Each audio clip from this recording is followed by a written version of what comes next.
So on today's lesson, we are factoring using the trial and error method. If there is a GCF, we want to factor that out first. And then what we're trying to do next is we're trying to factor the remaining trinomial. We look at the n number and we're looking for what multiplies to it and adds to the middle. So if our n number is positive, then both of the factors are either both positive or both negative. If the n number is negative, then one factor is positive and one number is negative. Okay, so if I take a look at number 1, I'm looking for numbers that multiply to 12 and add to negative 7. So I have 1 and 12 that multiply to 12. 1 plus 12 does not give me 7 or negative 7. I have 2 and 6. 2 plus 6 doesn't give me 7. I have 3 and 4. 3 and 4 do give me 7, but they both have to be negative. Okay. Over here, I'm looking for numbers that multiply to negative 9 and add to negative 8. So there's positive 1 and negative 9. 1 minus 9 is negative 8, so this one works.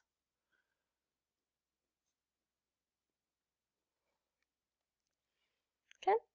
On C, I'm looking for numbers that multiply to 49 and add up to 14. When I look at 49, I think of 7 and 7. 7 plus 7 does equal 14, so I write x plus 7 times x plus 7. Over here, it's not in highest exponent to lowest, so I'm going to first start off by rewriting that. And now I'm looking for what multiplies to 25 and adds up to 10. There is 5 and 5, which adds to 10. So I found it right away. That's my answer. Okay. Number 2 wants me to look at number 2 from yesterday. So this equation. And we want to solve it by factoring. So I am going to write it.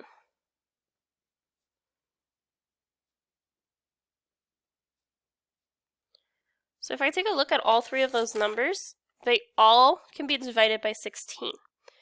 And since this one is negative, I'm going to pull out negative 16. Okay. Negative 16t squared divided by negative 16 is just t squared. Positive 16 divided by negative 16 is negative t. Positive 32 divided by negative 16 gives me negative 2. Okay. Then I want to factor this, so I'm looking for what multiplies to negative 2 and adds to negative 1. That is going to be negative 2 and positive 1, because negative 2 plus 1 equals negative 1. Then what I want to do is I'm going to draw some room over here, and I'm going to take each of those pieces and set it equal to 0. So I have 0 equals negative 16, 0 equals t minus 2, and 0 equals t plus 1. Over here, 0 doesn't equal negative 16, so I know that one's not going to help me get my answer.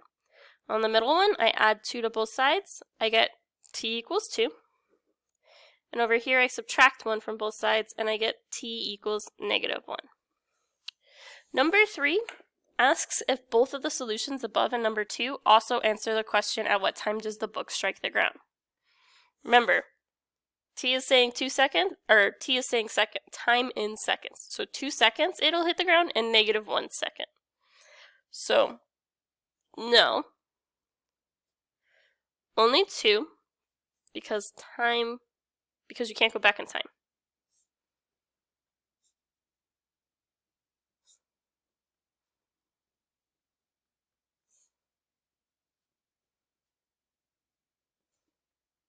Okay. Moving on to the back. You want to know at what time the book is 32 feet above the ground. So what I do is I'm going to plug in 32 for the s from the equation from yesterday. This one right here. So I have negative 16t squared plus 16t plus 32. Okay. It wants to solve by factoring. So what I first want to do is I want to get rid of that 32.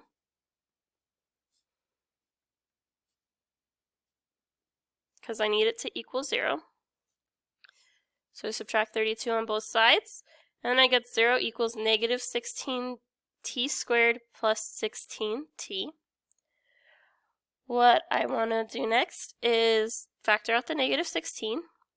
And also notice, since I don't have the 32, I can also take out a t at this point. So I have negative 16t, and then negative 16t squared divided by negative 16t just gives me t. Positive 16t divided by negative 16t gives me negative 1. Then I'm going to take both of those and set them equal to 0. So I have negative 16t equals 0, and t minus 1 equals 0. If I divide by negative 16, I have t equals 0. Over here, I add 1, I have t equals 1. So add 0 and 1 seconds.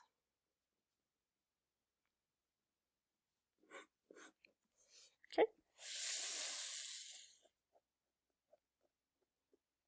These want me to solve by factoring. Since on 5a I have a 2 out front, I know one of my pieces has to have a 2x. Okay. So then what I want to do is look for things that multiply to negative 6 that I'm also going to have to multiply to 2 to see if they add up to negative 1. So if I have 1 and 6, if I put a 1 here, it'd be 2 times 1 to give me 2, and then a negative 6 here, and that wouldn't work. If I do negative 2 and positive 3, 2 times negative 2 will give me negative 4. Positive 3 times x will give me positive 3x. Negative 4 plus 3 will give me negative 1. So what I want to do then is I want to take these and set them equal to 0.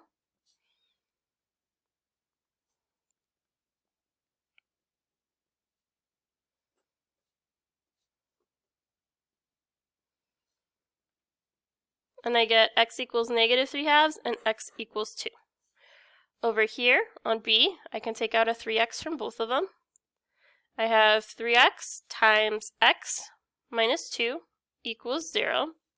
Then I take my pieces and set equal to 0. I divide by 3. I get x equals 0. For here I add 2, and I get x equals 2. 2 is a popular answer here. Okay, on C, I first want to get all of it equal to 0, so I'm going to add x to both sides. And then I get x squared plus 5x equals negative 6. Then I want to add 6 to both sides. I have x squared plus 5x plus 6 equals 0. Then I'm looking for what multiplies to 6 and adds to 5. This is going to be 2 and 3. Then I take each of those pieces and set equal to 0. I have x plus 3 equals 0 and x plus 2 equals 0. I subtract 3. I get x equals negative 3. For here, I subtract 2, and I get x equals negative 2.